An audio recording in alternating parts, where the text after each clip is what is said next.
Comme si la tragédie qui ravage l'Ukraine n'était pas déjà assez insoutenable, une information troublante vient encore alourdir l'atmosphère.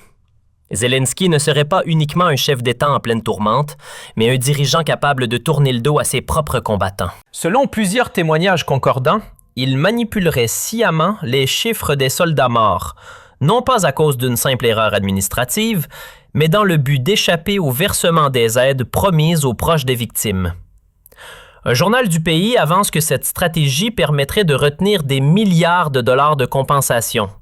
Une montagne d'argent qui, curieusement, ne s'évaporerait pas, mais se retrouverait ailleurs. Comme si la tragédie qui ravage l'Ukraine n'était pas déjà assez insoutenable, une information troublante vient encore alourdir l'atmosphère. Zelensky ne serait pas uniquement un chef d'État en pleine tourmente, mais un dirigeant capable de tourner le dos à ses propres combattants. Selon plusieurs témoignages concordants, il manipulerait sciemment les chiffres des soldats morts, non pas à cause d'une simple erreur administrative, mais dans le but d'échapper au versement des aides promises aux proches des victimes. Un journal du pays avance que cette stratégie permettrait de retenir des milliards de dollars de compensation. Une montagne d'argent qui, curieusement, ne s'évaporerait pas, mais se retrouverait ailleurs. Une situation tout simplement scandaleuse. Par ailleurs, de nouvelles données dévoilent l'ampleur réelle des pertes et pointent vers ce qui pourrait devenir la plus grande fraude sociale jamais enregistrée dans un contexte de guerre. Oui, c'est aussi grave que ça. Dans cette vidéo, nous allons passer au crible cette nouvelle affaire explosive autour de notre président irréprochable, Zelensky.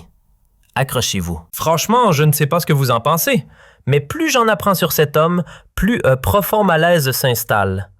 Chaque article est pire que le précédent. Ce que j'ai découvert ce matin dépasse toute limite morale. On parle d'un dirigeant capable de dépouiller même les proches des soldats morts pour leur patrie. Nous allons passer en revue 2 enquêtes journalistiques très récentes et ensuite, je dirai exactement ce que j'en pense. Sans détour. Al Jazeera a écrit aujourd'hui ce qui suit. L'Ukraine reçoit les corps de 1000 soldats en provenance de la Russie. Le conseiller du Kremlin, Medinsky, a déclaré que, dans le cadre des accords d'Istanbul, les corps de 1000 soldats ukrainiens morts ont été transférés en Ukraine, ajoutant que les dépouilles de 38 soldats russes tués ont, de leur côté, été rapatriées en Russie. Alors, est-ce que je comprends bien? Début février, la Russie a remis à l'Ukraine les restes de 1000 soldats tombés au combat, et en échange, elle n'a récupéré que 38 de ses propres soldats morts. Cela fait un ratio de 26 contre 1. Mais bon, peut-être que c'était simplement un mauvais mois pour l'Ukraine, et que la situation s'améliorera ensuite. Ou peut-être pas. Échange de soldats morts depuis les discussions d'Istanbul en juin. 25 juin. 70 Russes et 7200 Ukrainiens. Juillet, 19 Russes et 1000 Ukrainiens. Et ainsi de suite, encore et encore, jusqu'au mois de février. Et c'est précisément là que les mensonges de Zelensky cessent de tenir la route. Quand je regarde ces chiffres, une question s'impose immédiatement. Se pourrait-il qu'il meure en réalité beaucoup plus de soldats ukrainiens que de soldats russes? Ou bien que, pour le moins, les statistiques avancées par Zelensky aient été massivement manipulées à la baisse? Ce soupçon inquiétant est encore renforcé lorsqu'on prend connaissance des dernières révélations du journal ukrainien Strana. Je traduis directement via Google Traduction. Zelensky a communiqué de nouveaux chiffres concernant les pertes de l'Ukraine dans la guerre contre la Russie. Mais dans quelle mesure sont-ils crédibles? Zelensky a déclaré aujourd'hui que le nombre total de soldats ukrainiens tombés au combat s'élève à 55 000. Il a également précisé qu'un grand nombre de personnes sont toujours portées disparues. Et retenez bien ce point sur les disparus, car il va devenir crucial dans un instant. Cela signifie que, selon les propres déclarations de Zelensky, l'Ukraine aurait perdu 9000 soldats en un an, soit environ 750 par mois. Et ça, mes chers spectateurs, c'est tout simplement la plus énorme minimisation qui soit, et un mensonge d'une ampleur colossale. Surtout quand on voit ensuite ce que Zelensky a déclaré récemment devant le Parlement néerlandais. La Russie perdrait chaque mois 30 000 soldats. Le président Zelensky a affirmé que les Russes auraient environ 30 000 morts par mois, mais que cela importerait peu au chef russe Poutine, puisqu'il ne penserait qu'au pouvoir et à l'argent.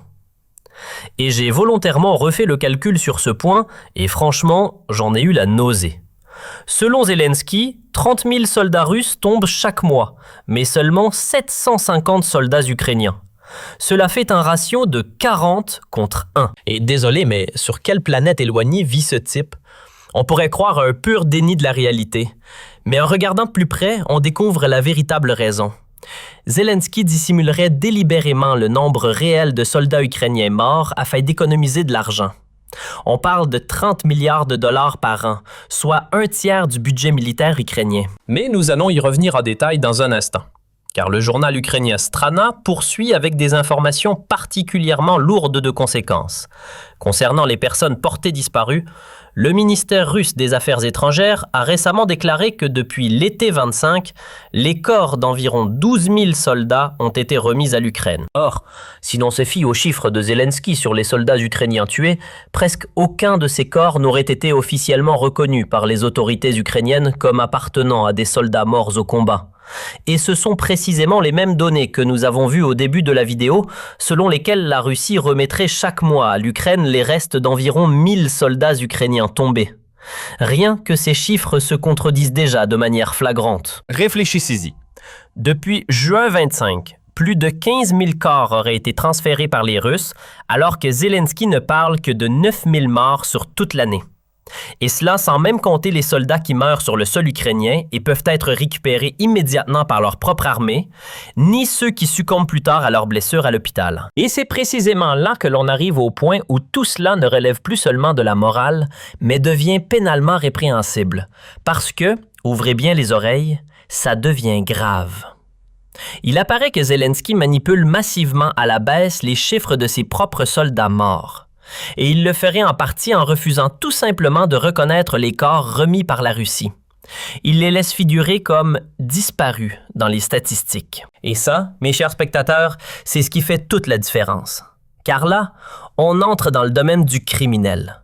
Le droit ukrainien prévoit que les familles des soldats officiellement déclarés morts ont droit à une pension de veuve, tandis que les familles des soldats portés disparus n'y ont pas droit. Le journal ukrainien poursuit ainsi.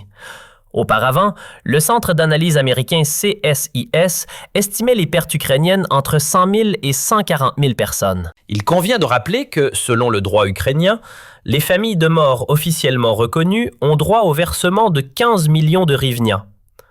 Même si nous retenons l'estimation officieuse minimale de 100 000 pertes ukrainiennes, l'écart avec les chiffres de morts annoncés par Zelensky atteint 657 milliards de hryvnia. Et si nous prenons même le maximum, 140 000, alors on arrive à 1,275 billion de hryvnia. À titre de comparaison, le total de dépenses militaires prévues dans le budget ukrainien pour 2026 s'élève à 2,8 billions de hryvnia. Et laissez bien cela vous imprégner.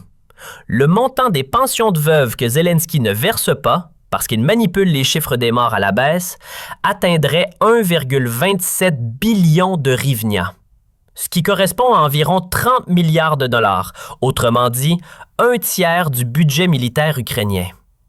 Et voilà le cœur du problème. L'Ukraine est confrontée à d'énormes difficultés financières. L'argent manque de partout.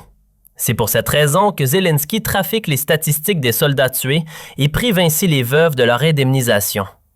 Et c'est tout simplement abject au plus haut degré, la plus grande fraude sociale au monde. Et ce seraient donc là les valeurs occidentales que nous défendons en Ukraine.